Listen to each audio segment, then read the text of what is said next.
Hello everybody and welcome to another exciting list video. Today, due to popular request, I am revisiting a custom content list video, and I have chosen 5 Arkham Horror custom investigators that you should try out, whether it be digital on Tabletop Simulator or print and play. Luckily with investigators, it's a lot easier to proxy out cards. So it's one of those things where this is a lot more approachable than doing a full campaign. If any of these investigators interest you, you can print them out, cut them out, start playing with them. Should be pretty fun. Along with each investigator, I also have kind of a suggestion for some potential areas to explore with that investigator. Just a few cards that, for me, were notable, but why don't we dive in? But first, I just got to say a huge thanks to AUG for the Living Custom Investigator database. There's going to be a link to this down in the description. This is a list of like every custom investigator that's out there with a link to the files or the imager link, as well as their class, if they're from something, as well as also their play style. So this is very helpful to me making this video, and I hope it is also helpful to you as you go through and try to find some investigators that might interest you. And let's dive in with our first investigator, our guardian investigator for the video, which is Tessa Hawkins, designed by Shed Injas Pokeball. But I also know them as Astute Dunsparce, so that's probably going to call them for this video. But I've actually seen this Tessa Hawkins from its original inception to where it is now, and I really like where this Tessa Hawkins is. 4 brain, 1 book, 4 fist, 3 foot, 8/6 soak, chosen hunter, wayfarer. After you defeat an enemy, move to a connecting location or to a location 2 connections away with at least 1 enemy, limit once per round. So this is a really nice ability because you can move after defeating an enemy. It basically is like a reverse. It's like a Ursula Downs, but a little bit different. And while the ability itself isn't exactly like splashy, it is very efficient, and efficiency in kind of like these small areas where this where an investigator can live in their ability is, I think, the best design for custom investigators. The Elder Sign effect is +1. If you succeed and you either moved this round or engage with an enemy, ready a guardian asset you control. That's going to be pretty big with kind of the theming that we're going to be going with some of my suggested cards. Tessa Hawkins' deck building is 30, guardian cards 0 to 5, neutral 0 to 5, and 10 mystic and or survivor cards levels 0 to 1. So mostly a guardian pool, but there's a lot of cool things that you can do with mystic and survivor to further enhance. But if you look at her Abyssal Whistle, which is her, number 1, fun to say, Abyssal Whistle. But number 2, it's the signature. It's going to kind of give you a direction of where you want to be going with Tessa Hawkins. So you get +1 skill value during tests on Guardian cards. So this is most likely going to be the weapons you're going to be fighting with. You also do get it actually on, if you do an event, if you do a skill test on an event that's a Guardian card. So like notably, the Righteous Smite, the one from Innsmouth that allows you to attack with your brain or whatever it is, you would get +1 skill value for there. And as a lightning bolt, you can exhaust Abyssal Whistle and deal 1 horror to it, which is nice. There's a little bit of a limiting factor there. Move a non-elite enemy at your location to a connecting location or vice versa. That enemy deals -2 damage or -2 horror, or any combination thereof until the round ends. So this does a lot of cool things where it allows you to set up your moves. To kind of just like, like you can bring an enemy towards you, kill that enemy, and then move off of that enemy and get a lot of efficiency done. Or just shunt an enemy away and then, kill an enemy with you, move to that enemy, kill that enemy. A lot of cool things you can do. Tessa Hawkins' signature treachery is Enthralled. Also notably, Abyssal Whistle is an instrument. So instrument tribal, let's go. Enthralled is a cursed in a pack. Revelations spawn the topmost enemy in the encounter discard pile engage with you instead of its normal spawn location. If there are no enemies in the encountered pile, take 2 damage, and shuffle Enthralled back into your deck. So this weakness never goes away.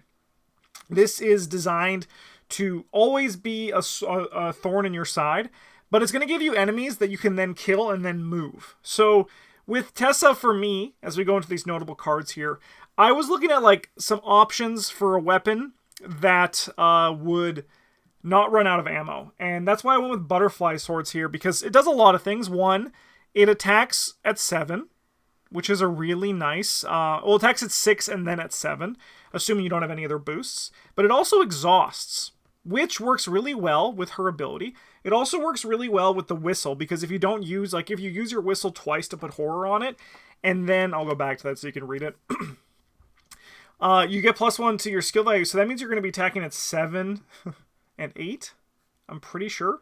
You might even get more. I don't know off the top of my head how skill value works with things where you're adding your skills together, but maybe someone in the comments can let me know. That's why I also went with Galvanize here, because it gives you an extra action to fight, and you get a ready Guardian asset you control, like, I don't know, maybe Armor of Ardennis. Just don't die, right? Don't die. And, of course, it wouldn't be Astute Dunsparce if we didn't have some synergy with Well Prepared. And that's where, like, Butterfly Swords and also Armor of Ardennis can work really well. And also, notably, let's look at Abyssal Whistle for a second. I don't think it is a coincidence that it has 2 wild icons. So you can also then ready Well Prepared with Tessa's Elder Sign, which is really cool. Looking at some allies, Greta Wagner, she readies. The book isn't that helpful, but the readying after defeating an enemy, which you can potentially move around and kill a bunch of enemies at once, can be really nice with Greta. So these are just some, there's a lot of more than options here. These were just some that while I was browsing through, looking at the character, thinking what I would do with them, this is where I went with it. Cool. Tessa Hawkins, number 1. Number 2, we're going to a Seeker, which is Jean LaFarge. This is by ARKHAM CDIV. And this is actually based on the Unfathomable Investigator. So there was you actually can see it very vaguely right there. Here's the box. It was a Battlestar Galactica rebrand and kind of rule change from Fantasy Flight Games in the Arkham Files universe. And there was a bunch of new characters, and this was one of them. And I believe ARKHAM has actually a bunch of the Unfathomable, if not all of them, that you can find in the Living Custom Investigator sheet. So, Jean LaFarge, the engineer. She's engineer and she's determined. 3/4, 3/2, 7/7 soak. As a reaction, when you exile a card, remove it from the game instead. Limit once per game. So, we have an exile investigator. Let's go. But there's also this other ability that is really cool. As a lightning bolt, discard an item asset you control to add 1 use to an item asset you control. Whew! A lot of fun stuff we can do there. She's actually the investigator, or she's the investigator that I'm most interested in from all these kind of my theory craft, and this was the one where I was like, oh, this could be fun. Elder Sign effect is +2. You may add 1 use to an item asset you control. Jean's deck building is 30 cards, Secret level 0, Survivor 1 to 5, so she is an Edge of the Earth investigator. Neutral 0 to 5, up to 5 other Survivor level 0, and up to 5 other tool cards level 0 to 1. She has her Jean's Toolbox, Right Tool, Meet Right Job, Item, Mundane, and Tool, takes up the accessory slot. 1 cost, you have an additional hand slot which can only be used to hold tool assets. As an action, you can exhaust it, immediately take an action printed on a tool asset in your discard pile, ignoring all costs. If a cost would have required you to discard a card as part of the cost, exile that card after this action. So, recursion is very good. Just very good. Like recursion and being able to do stuff, especially when you have built-in discard on your character, that's a very powerful ability. The signature weakness is Unfathomable Machinery, which is great, reference to Unfathomable, let's go. Peril and Hidden. While it's in your hand, take 1 horror for each clue you discover beyond the first each round. And during your turn, you may spend the last action of your turn to test Brain plus Book 9, so your attack is 7 to 9. And if you succeed, discard Unfathomable Machinery. So it's going to be tricky to get rid of, but you'll have to just work for it as we get there. But it makes up for a pretty tough weakness, balances out a really strong signature. All right, some cards that I have here. I was looking at items with uses. There's a lot of stuff that you can kind of get working here. Chainsaw, being able to constantly fill up your chainsaw seems really sick. Have it so that it, never runs out. Yeah, just discard, an empty, I don't know, like a liquid courage. No, that's not a tool, but you know what I mean. Like something small that doesn't take up the hand slot for the chainsaw. And then, or you can use the tool belt, and you can just, keep loading it. Likewise, it also works well with Fingerprint Kit. You're going to be at 5, so you're going to need to work for it. But with Exile, there's stuff like the Guiding Spirit, which can really help you get that book up, as well as just also being in Survivor and passing your tests. I put Deja Vu here because Oh, I guess also I should say, I forgot this thing, the bonus experience on Jean. I should mention that, because that actually works really well with the Deja Vu here. I did not read it on the card, but you can see it up there. You begin the campaign with 5 additional experience that can only be spent on cards with Exile in their printed text box. So, this is really nice, because it allows you to grab some Exile cards. Maybe not get rid of them at the start, like, you know, like just use them to commit. Then you put your first 5 experience into Deja Vu, which lets you then start using them. This is really nice because Deja Vu, while a cool card, is always a little bit clunky, right? Because your first 5 experience needs to go into that, and then you get to start actually buying your Exile cards, right? So it's like a little bit delayed. This means that you can have those Exile cards almost immediately, assuming you haven't used them. So Deja Vu's here is because, you know, an Exile Investigator would do it really well. Improvised Shield. If you can find a way to get in your discard pile, like, I don't know, Cornered, or some other survivor trick, or even like something that discards cards from your hand in other ways, Improvised Shield seems like a great way to never run out of supplies on something that you want supplies on, you know? So you can just, like, as soon as Improvised Shield hits your graveyard, your discard pile, you can play it, discard it, play it when needed, discard it, play it, discard it with Jean's ability. It seems like a really fun potential loop that you can do to just, like, not run out of the big stuff. You'll need to find another hand slot, like if you wanted to do stuff with Chainsaw, but assuming you just didn't want your fingerprint kick to run out, Improvised Shield is a nice tool for that. And then I also have Scavenging here, because, yeah, that's just the obvious broken, the obvious, like, broken path to follow, right? You just, just play a Scavenging deck, right? Just do it, right? Get Shadowlight in here, old Keyring 3, I don't know, get some quick thinkings, let's go, right? You know, and it's not nothing. Number 3, we have Riley McCormick by Blue Barracuda. This is a really cool rogue investigator. It's the goon 1353 for the stats. It's a criminal, and as a reaction, after you engage an enemy, fight. If you succeed, instead of dealing damage, you gain 2 resources, limit once per round. Holy hell. Holy hell. I'm sure there are people who know much more about the rules than I do, that there's some way you can further take advantage of this. But I just see this and I go, I love money. Give me money. Notably, the fight is actually bolded. You can't see it because it's a PNG that's a little bit crunched. But it is actually bolded. So you can, like, use weapons. And then the other side effect is +2. If this was a fight action, you may spend 2 resources to deal 1 additional damage. Okay, so it's like there's already a payoff for the ability. Riley is a really cool character. 8/6 Soak. Deck building, Rogue, 0 to 5. Cards that fight, 0 to 3. And neutral cards, 0 to 5. So that means we have a lot of weapons that we can play with in Riley McCormick to, you know, fight people. Signature weakness. So signature asset is Rough 'em Up. 2 cost, talent illicit. After you have succeeded on a fight action, as a reaction, you may exhaust Rough 'em Up, then gain 1 resource. More money. Turns his reaction ability into emergency cash. You can also, as an action, exhaust, Rough 'em Up, and fight. If this test is successful, instead of dealing damage, you may discover a clue on at your location. While this is, like, it kind of makes sense, you know, because he has a 3 in book, so this character can kind of flex when need be. This does allow you to just, you know, fight and get clues, which isn't, like, terrible. It is, like, one of those things where it's probably not what you want to be doing, but it allows him to flex and also kind of just, like, spend some time, you know, turning enemies into clues, right? So, like, there still needs to be an enemy there, so it still feels kind of like Guardian-ish for the design space that it fills, which is really nice. And then we got Retribution. This can be a tough weakness. So it's take 1 damage and put it into play in your threat area. As a lightning bolt, you can lose 1 resource.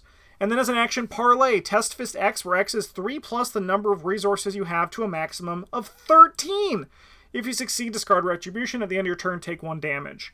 So, obviously, if you're doing big money, this can be a big test. Like, this can be almost a, like, impossible test to pass. But you could also, like, kind of, like, play around your weakness a little bit. Run, like, big money and just keep a money talk specifically for your Retribution, which I think is kind of like a pretty cool space for this card to live in. You also can just, with a lightning bolt, spend some resources to the point where you're at it, like at a level that you're okay with passing. And also, like, keep in mind too that if you're not doing big money with this deck and you're spending your money, this weakness is actually quite manageable and is probably just going to deal you 2 damage. All right, let's go to some cards that I personally am excited to play with if I would play Riley McCormick. Get Over Here. It's a fight. It's a card that fights. It has fight on it. I could be misinterpreting this, but this is what my knowledge of the game means to me when I say cards that fight. It says fight, so it fights. Get Over Here is kind of neat, because you can engage an enemy that's 2 away. You engage that enemy, and then you get a fight with your ability, gain 2 resources, and then you also get to do the fight on the Get Over Here as well. So not only do you get to deal damage to the guy, but you also get to get some money out of it, essentially making the Get Over Here free, assuming that you can pass. Runic Axe is another card that fights, and notably because we can go to 0 to 3, we actually can put 6 experience into the Runic Axe, which seems really fun. This works really well with the Hunt power, or the Hunt etching inscription, that's what it is, yeah, inscription, on the Runic Axe, because it allows you to move before you attack, which will then allow you to gain resources with Riley's ability, which is super sick. I like money, so the 45 Thompson turns money into, or bullets into money. I like money. Money's fun. I just thought this could be a fun thing. It also is, as you see, a card that fights 0 to 3, and I thought that this was just like kind of notable to me. Active Desperation is a card that fights. So you can throw your empty gun, get a bunch of money back, and then also deal some damage. It's just, I think, a neat little thing you can do with Riley. And then, of course, as the previous trend has been, just a card that is like there. You can do it. A lot of people can do it, but I think Riley McCormick would be a really fun, well-connected investigator as well. Especially if you can pass the Retribution with a resource pool and well-connected to just send you to the moon. Wouldn't that be fun? That would be fun. All right, number 4, we got Ari from League of Legends by Seabreeze. So this one caught my eye first. This was actually like when I was going through the list. I know it's in the A's, but there's a lot of great mystics on the list, and if people are interested, I would definitely make another video like this. But Ari was a mystic that cares about evading, which I thought was, you know, exactly what I want to be seeing. Because there's so many mystic evade spells that kind of are just like, they're definitely playable, but they always just, you know, you're evading. It's not like, it's not exactly what I personally strive to be doing when I'm playing this game. You know, and I like to solve my problems as opposed to kicking the can down the road. However, Ari can solve problems while kicking the can down the road. So, 5-3-1-3, really nice stat line, Wayfarer, 6-8, as a reaction. After you evade an enemy, either that enemy deals its damage to any enemy in its location, or move that enemy to a connecting location if it's not elite. So I'll say right now, I don't know anything about League of Legends. Well, I know a little bit. I know like some of the first few packs, expansions of Legends of Runeterra about League of Legends, and also, of course, you know, whatever the show was called. It's just slipped my mind suddenly. I'm going to remember it. I'm going to wake up in the middle of the night screaming, the Jinx show! The Jinx! It's Jinx! Arcane? Is that what it's called? But, so I don't know anything about the flavor of this. I'm going to assume it's a home run. If Travis and Brendan here, they would tell me yes or no. But the Elder Sign effect is +1. After this test, if there's an exhausted enemy in play, draw a card. That's a really nice Elder Sign. But I really like, obviously this doesn't do well with enemies that just deal horror, but after you evade an enemy, you can deal that enemy's damage to itself, which is kind of really cool. It's kind of just fun. You also can move it if you just want to move away from it. I think it's a really nice... There's a lot of potential and power in that ability, which I think is really fun. Ari's deck building is 30 cards, Mystic 0 to 5, Neutral 0 to 5, spells that can evade level 0 to 4, and up to 5 other level 0 rogue cards. You get to, deck building is, you get these signature things, but before drawing your opening hand, you may search your deck for Charm, shuffle your deck, and place it on top. So Charm is a 2-cost event. When you would reveal a Chaos token during your next Evade or Parlay test this turn, reveal a token of your choice instead. This action does not provoke attacks of opportunity. So, you can just use this, pay 2, get an Elder Sign, and Like, it costs an action. It's not fast. So it's just, you have to spend the action to do it, but then you can, like, basically just pass the test, draw a card. Replaces itself. It also can just commit for 2 brain icons if needed. But then we go to Sprout of the God Willow. It's a 1-cost asset, Flora and Occult. 0 secrets. You can exhaust it to add a secret. Add additional secret if you discover the last clue of your location this round.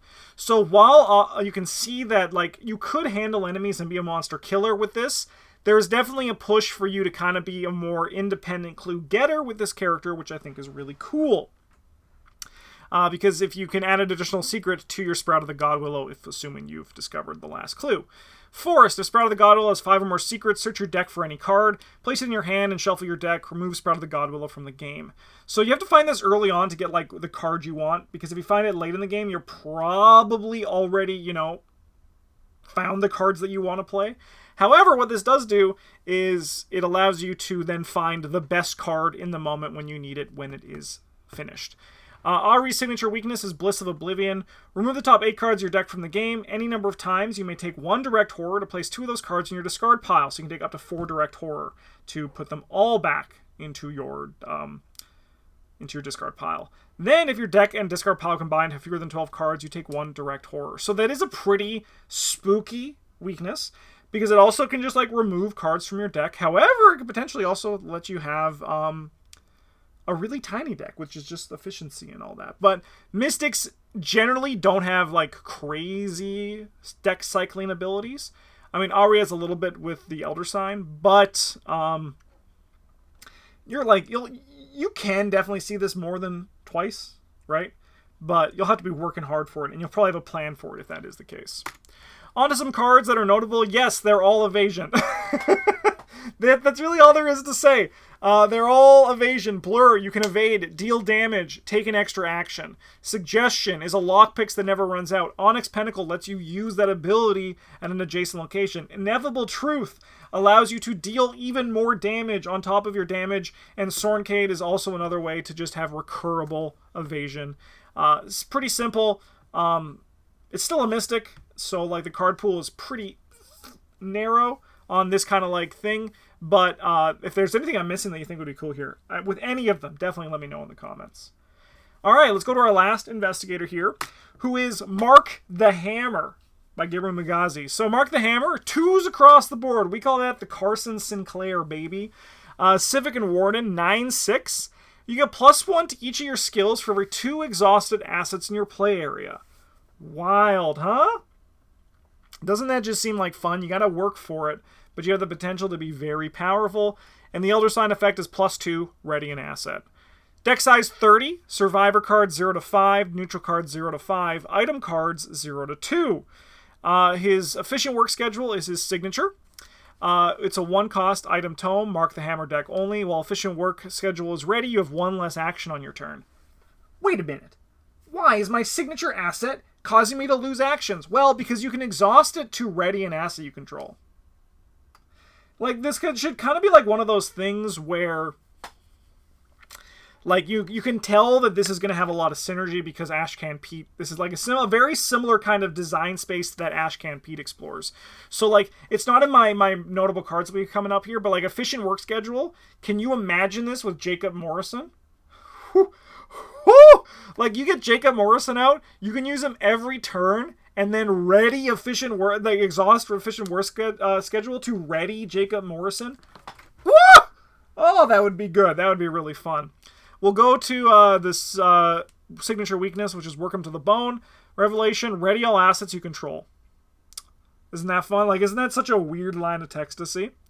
Put Work 'em to the Bone and play in your threat area with 2 resources on it. Assets you control cannot be exhausted. So this works very exciting, in a very, like, interesting way. I consider it exciting. You might not, but it works a very exciting way with efficient work schedule, where now you also have 1 less action.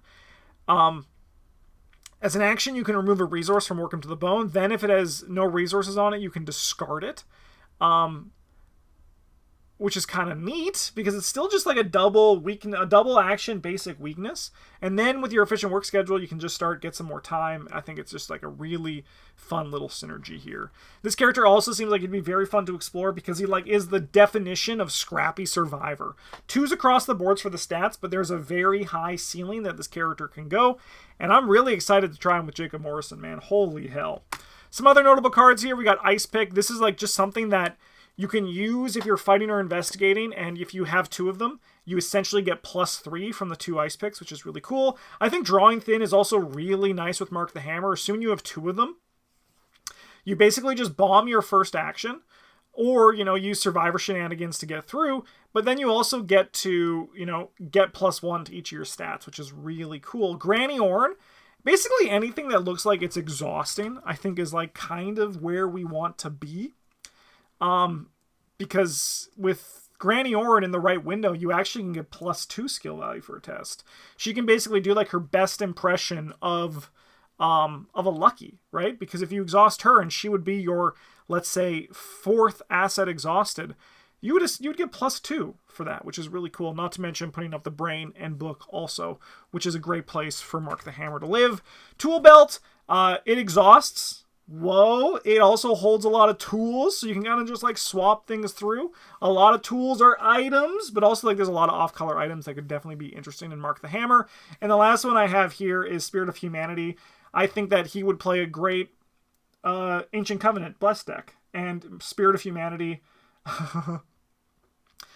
With Spirit of Humanity, it's kind of fun, the idea to exhaust 1 to take a damage in a horror, exhaust the other to heal the damage in the horror, and then get +1 to each of your stats. I think is really fun. I think there's a lot of there could be a lot of discoveries that can come about this character, which I think is really neat. And with that, the video comes to a close. I want to just say a huge thank you to everyone who watched this video, and to also all the 5 designers, and again to Og, don't know how to say your username, my apologies, for designing these investigators, taking the time to get your creative ideas out there. It's super awesome to see, and I love seeing them, and I hope we see more in the future. And yeah, thanks for watching, everybody. Have a good one. I love ya, and as always, a GG's.